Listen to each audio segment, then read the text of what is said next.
In such an environment, warfare is no longer purely directed against the military potential of adversarial states. It is rather directed at infiltrating all areas of their societies and to threaten their existences.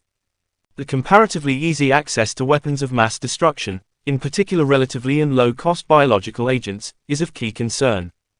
Both government and non-governmental actors prefer to use force in a way that can be characterized as unconventional, or also as small wars. War waged according to conventions is an interstate phenomenon. The small war is the archetype of war, in which the protagonists acknowledge no rules and permanently try to violate what conventions do exist. The protagonists of the small war observe neither international standards nor arms control agreements. They make use of territories where they do not have to fear any sanctions because there is no functioning state to assume charge of such sanctions or because the state in question is too weak to impose such sanctions. This type of war does not provide for any warning time. It challenges not only the external security of the nation-states and international community, but also their internal safety.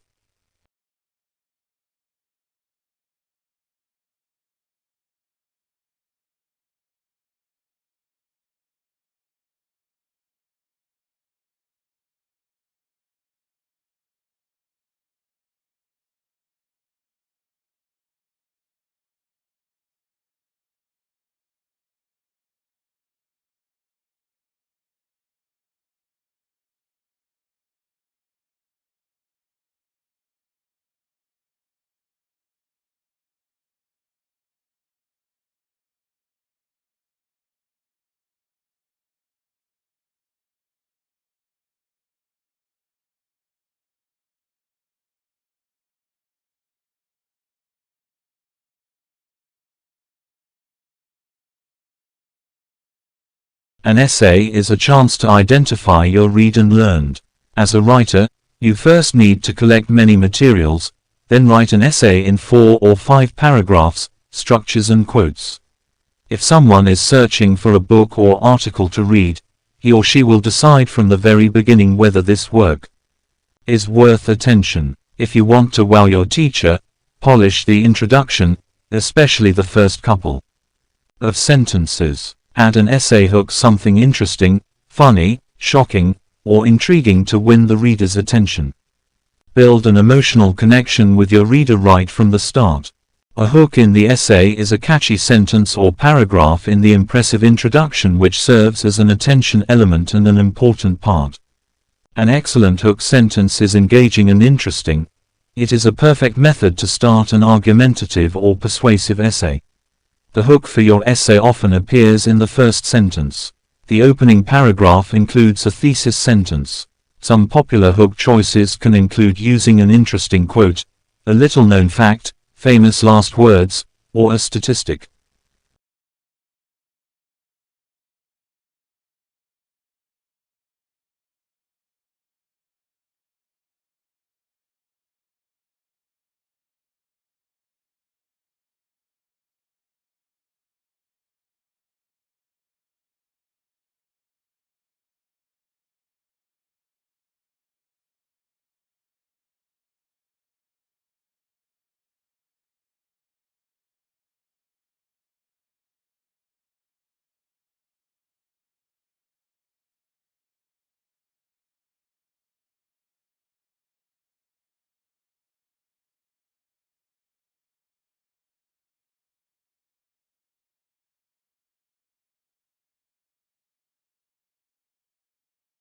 But you can see from the relatively crooked and narrow streets of the city of Rome as they look from above today, you can see that again, the city grew in a fairly ad hoc way, as I mentioned. It wasn't planned all at once. It just grew up over time, beginning in the 8th century BC. Now this is interesting, because what we know about the Romans is when they were left to their own devices and they could build the city from scratch, they didn't let it grow in an ad hoc way. They structured it in a very methodical way. That was basically based on military strategy, military planning. The Romans, they couldn't have conquered the world without obviously having a masterful military enterprise. And everywhere they went on the various campaigns, their various military campaigns, They would build camps, and those camps were always laid out in a very geometric plan along a grid, usually square or rectangular.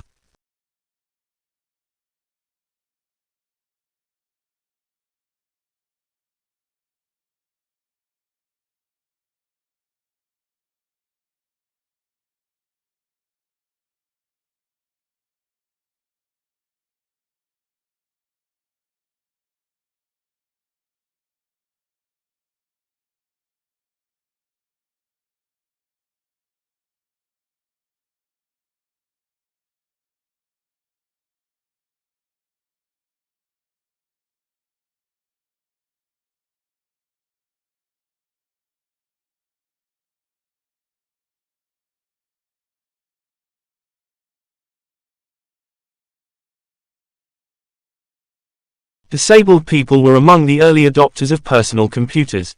They were quick to appreciate that word processing programs and printers gave them freedom from dependence on others to read and write for them.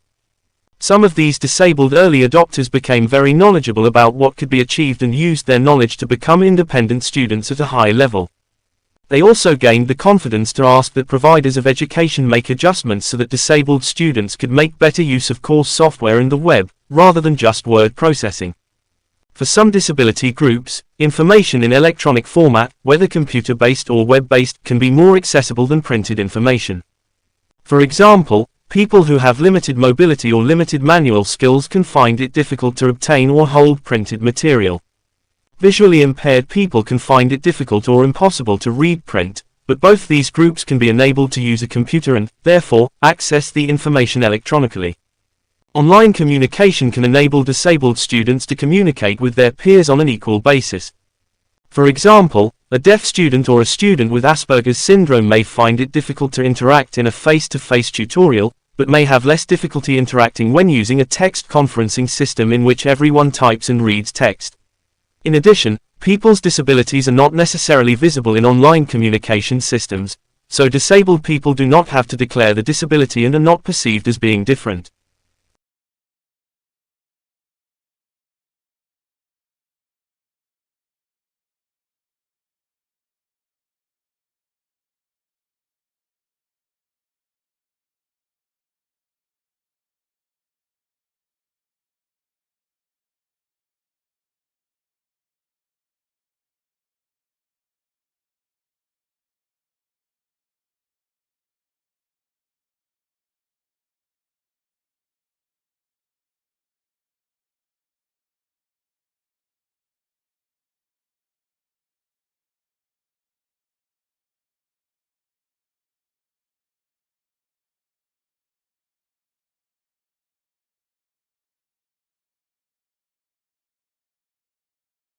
In its periodic quest for culinary identity, Australia automatically looks to its indigenous ingredients, the foods that are native to this country.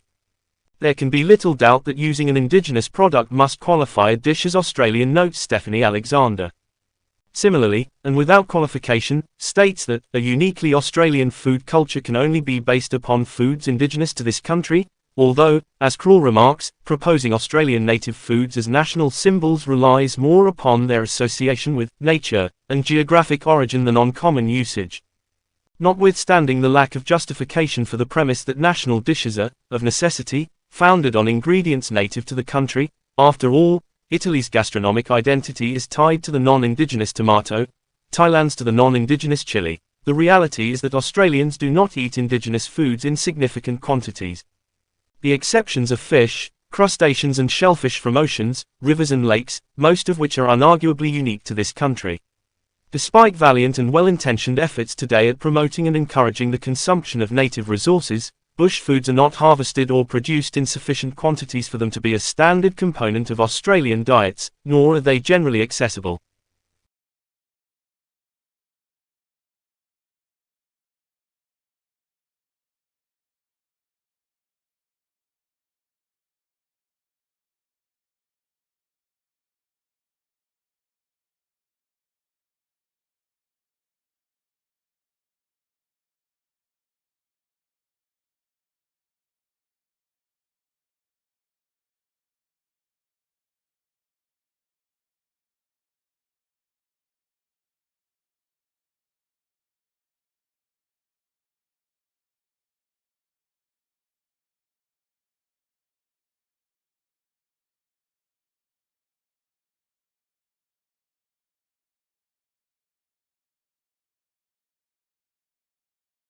We can't see it, but brains hum with electrical activity.